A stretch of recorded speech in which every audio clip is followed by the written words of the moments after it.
মাদ্রাসাতুল Medina কর্তৃক আয়োজিত আজকের এই সবুজ অনুষ্ঠান দোয়া মাহফিল, আমরা যারা উপস্থিত হয়েছি ওলামায়ে কেরাম সহ অভিভাবকবৃন্দ সবাইকে জানাই আন্তরিক শুভেচ্ছা ও ধন্যবাদ। আল্লাহ তাআলার দরবারে শুকরিয়া আদায় করি যে আল্লাহ রাব্বুল আলামিন তো দুনিয়ার ফিতনা ফাসাদ থেকে ফারেক করে আমাদেরকে একটি সুন্দর অনুষ্ঠানে সুন্দর মজলিসে আসার এবং বসার তৌফিক দিয়েছেন। এই জন্য সকলে একবার পড়ি আলহামদুলিল্লাহ। মানুষ কত জায়গায় কত রঙের কাজ করতেছে, বিভিন্ন ফিতনা ফাসাদের বিভিন্ন ফেরকা বিভিন্ন ফালতু আলোচনার মাধ্যমে সময় কাটতেছে।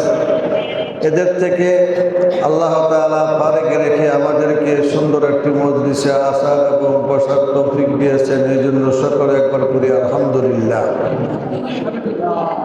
আমি আসলে ওয়াইজিন না, বক্তাও না, তারপরে যেহেতু মাদ্রাসাতুল মদিনার ছাত্রদের সামনে উপস্থিত হয়েছি, দু একটি কথা বলে আমার বক্তব্য শেষ করবো ইনশাআল্লাহ। আমি প্রথমে ছাত্রদেরকে দু একটি কথা বলতে চাই। তোমরা যারা মাদ্রাসায় পড়তেছ, তোমাদের সৌভাগ্য যে সুন্দর একটি পরিবেশের মধ্যে তোমরা বসে তোমাদের পাঠদান করতেছ, কোরআন তেলাওয়াত করতেছ, হাফিজি করতেছ, যে কেউ মক্তবে পড়তেছ, প্রত্যেকের জায়গায় জায়গায় তোমরা যে যেখানে পড়তেছ সুন্দর পরিবেশের মধ্যে তোমরা লেখাপড়া করতেছ। কিন্তু আমাদের আমলে এরকম পরিবেশ ছিল না। আমরা অনেক কষ্ট করে লেখাপড়া করছি, নুন আনতে পান্তা ফুরা এরকম একটা পরিবেশের মধ্যে আমরা ছিলাম। তোমাদের এই জমানায় আইসা আমরা দেখতেছি যে ছাত্ররা যে সমস্ত খাদ্য খায়, যে সমস্ত জায়গায় শোয়, যে জায়গায় তারা বসবাস করে, এরকম জায়গা আমরা কোনোদিন পাইনি। তারপরেও আমরা লেখাপড়া করেছি, বাবা মার কাছে অনেক সময় মিথ্যা কথাও বলেছি। যেদিন না খায়া থাকছি সেদিনও বলছি যে খাইছি। আমরা লজিন ছিলাম, জাকির ছিলাম, লজিন বাড়িতে অনেক সময় কাঁচামরিচ পান্তাভাত দিয়েও আমাদের খাওয়া দাওয়া সারতে হয়েছে। ওই সমস্ত জায়গায় আমরা লেখাপড়া করে আজকে এই পর্যায়ে তোমাদের সামনে আমরা উপস্থিত হয়েছি। আমি তোমাদেরকে এই কথাই বলতে চাই যে তোমরা কোনো সময় উস্তাদের সাথে বেয়াদবি করবে না। বিশেষ করে বাবা মা এবং উস্তাদ, যে উস্তাদের কাছে আমরা লেখাপড়া করতেছি, তাদের সাথে কোনো সময় বেয়াদবি করা যাবে না। অনেক সময় দেখা যায় যে তুমি লেখাপড়া পারো নাই, সবক দিতে পারো নাই, বিদায় তোমাকে একটা মাইর দিছে, বাড়ি দিছে বা কানমুড় দিছে। এখন তো মাইর দেয়ই না, তারপরেও যদি একটু মাইর বেশি হয়ে যায়, তারপরে তোমরা কোনো সময় উস্তাদের সাথে বেয়াদবি করবে না। আমাদের সময় মায়ের খুব প্রচলন ছিল, আমাদেরকে অনেক শাসন করত। ওই শাসনের সময় আমাদের গার্জিয়ানরা কোনোদিন উস্তাদের সামনে গিয়ে দাঁড়ায় নাই। আর এখন তো যে পর্যায়ে আসছে, অনেক গার্জিয়ান ছাত্রদের বাবা মা একটু যদি মায়ের বেশি হয়ে যায় তাহলে তারা অভিযোগ করা শুরু করে। এরকমও হয়, অনেক গার্জিয়ান থানা পর্যন্ত তারা যাইতে বাধ্য হয়।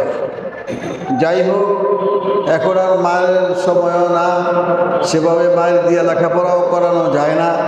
যখন যেই পরিবেশ, এখন আধুনিক পরিবেশ, আধুনিক জমানা, সেভাবে আগ্রহ আপ্যায়ন করে ছাত্রদেরকে লেখাপড়া করাইতে হবে। ভদ্রভাবে ছাত্রদেরকে লেখাপড়া করে সামনের দিকে আগায় নিতে হবে।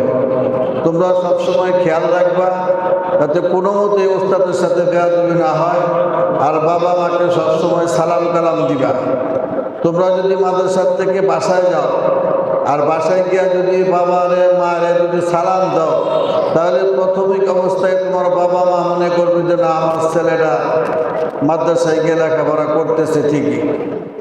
তোমাদের একটা সালামের কারণে এই মাদ্রাসাতুল মদিনার একটা বিরাট উপকার হবে। যে আমার ছেলে মনে হয় লেখাপড়া ঠিকই করতেছে, না তো হঠাৎ করে আমার ছেলে এখন সালাম দেয়। কারণ মানুষ এত এত বোকা মানুষ, অন্য মানুষকে সালাম দেয় কিন্তু বাবা মাকে সালাম দিতে চায় না।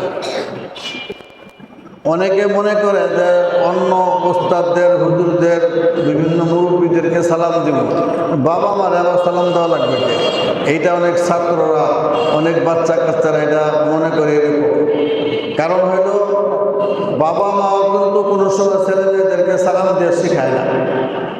সালাম কালামটা কিন্তু বাবা মার কাছ থেকে শিখে। এই জন্য আমি তোমাদেরকে বলবো, তোমরা বাসায় গিয়ে সালাম দিবা, মায়ের সালাম দিবা, বাবারে সালাম দিবা বাসায় গিয়া, আবার আসার সময় সালাম দিয়ে আসবা। তাহলে দেখবা তোমার বাবার মনের থেকে দোয়া আসবে, মার মনের থেকে দোয়া আসবে। আর বাবা মা দোয়া করলে লেখাপড়া উন্নতি হবে, তোমরা বেশি বেশি করে লেখাপড়া করতে পারবে, তোমাদের স্মরণশক্তি বাড়বে। আল্লাহ তাআলা তোমাদেরকে সেরকম জ্ঞান দেখ, আমরা দোয়া করি। এবং আল্লাহ তাআলা তোমাদেরকে জেহান শক্তি বাড়ায় দেখ, বেশি বেশি করে সবক দিতে পারো, বেশি বেশি করে তোমরা আমুকটা সাত সবক শোনাইতে পারো। আল্লাহ তাআলা তোমাদেরকে তৌফিক দান করুন। আমিন। ওয়া আখিরু দাওয়ানা আলহামদুলিল্লাহি রাব্বিল আলামিন।